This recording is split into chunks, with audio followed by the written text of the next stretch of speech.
I think a lot of people think like, I have a few products, I don't really have a brand. And I always say, like, you got to build that brand. You have to start with those branded keywords and build that brand awareness over time. And that's the only way you're going to have a brand. So I think it really is important to segment the Google traffic, go for the branded, go for the non-branded, cover everything. Google, I like to break into different buckets like I was talking about. So the buckets that I like to do are like branded search at the top. So we're gonna pretend that this kind of waterfall is based on conversions and expected conversion rates. So you've got branded search at the top. So if someone's searching Google for your brand name, they want to buy your brand name. That's they might want information about it, but they're very likely to convert if they click, especially into Amazon for it, right? So that should be your number one bucket. It's going to also be the smallest bucket because how many people are actually searching for you on Amazon or searching for you on Google? You're not going to get a lot of traffic and clicks here, but when you do, it's awesome. But you want to have the coverage there. You've got to have this set up to catch it. Now, the second one is going to be the high purchase intent. So this is going to be keywords that have Amazon included in the search term. The second one is going to be high purchase intent, but without Amazon in the search term. The fourth bucket is going to be your informational and middle of the funnel. So people doing research, but they're still, they still could lead to a sale a percentage of the time because, why else are they kind of researching? And then the fifth buckets are going to be your broad prospecting. So if we're here, we're thinking like your branded search is going to be your brand, just searching your brand alone, but your brand plus the product, your brand at Amazon, and conversion is very, likely. So you want very high bids. You want to direct it to Amazon, tight negative keywords to avoid cannibalizing your organic. Your Amazon qualified high intent is going to be where you have the best blank product on Amazon, right? Or the keyword plus Amazon, and you could do this as a broad campaign. So it picks up Amazon, plus the keyword. So you could take your best routes or your best keywords and you can structure it with Amazon in there. If you add buy plus Amazon, it's insane.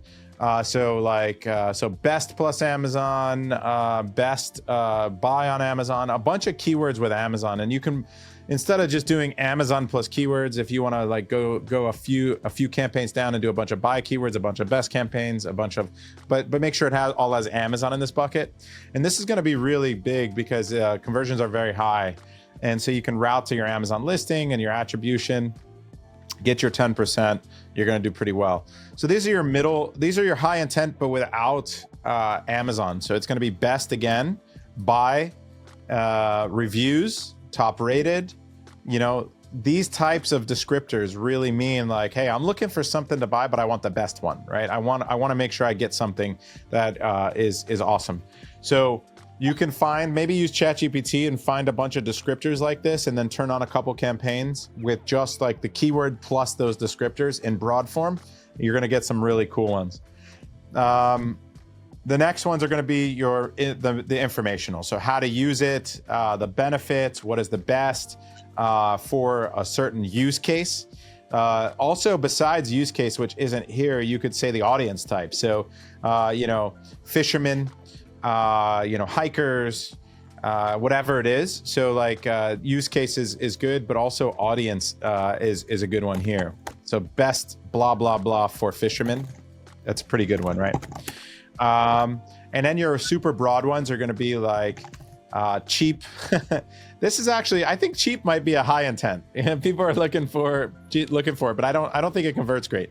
If yours, people are really, really shopping here, so they might click around. They're being pretty frugal, but your competitor branded keywords are pretty good. So like keyword plus competitor brands, you can do a bunch of campaigns like that.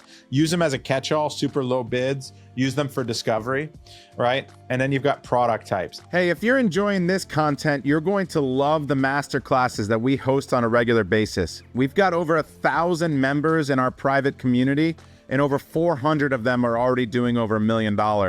We regularly host masterclasses with hundreds of students, and you can find out more below. Join us. So this is how I structure it, Jordan. I'd love to hear the feedback from all three of you.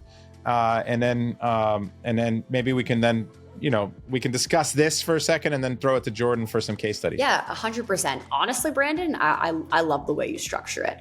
I think it's very clear. I also completely agree. I think, best, top rated, going for that target audience for fishermen, like those are all things that we've seen with Pixel Me convert extremely, extremely highly. But it's also important to cover all areas, right? You want to grow your brand, do branded keywords. You want to go for the more generic keywords. You see like a big company like Shark, they want to focus on robotic vacuum, right? Something super generic. So it's definitely crucial to hit all those buckets. And I think a lot of people think like, I have a few products. I don't really have a brand. And I always say like, you got to build that brand. You have to start with those branded keywords and build that brand awareness over time. And that's the only way you're going to have a brand. So I think it really is important to segment the Google traffic, go for the branded, go for the non-branded, cover everything. Here's the reality of exactly what you're saying, right? If you're not also just doing that at launch, even though no one's heard of your brand, the reality is someone is going to see that ad. They're going to open up another tab and they're going to go search for you on Amazon.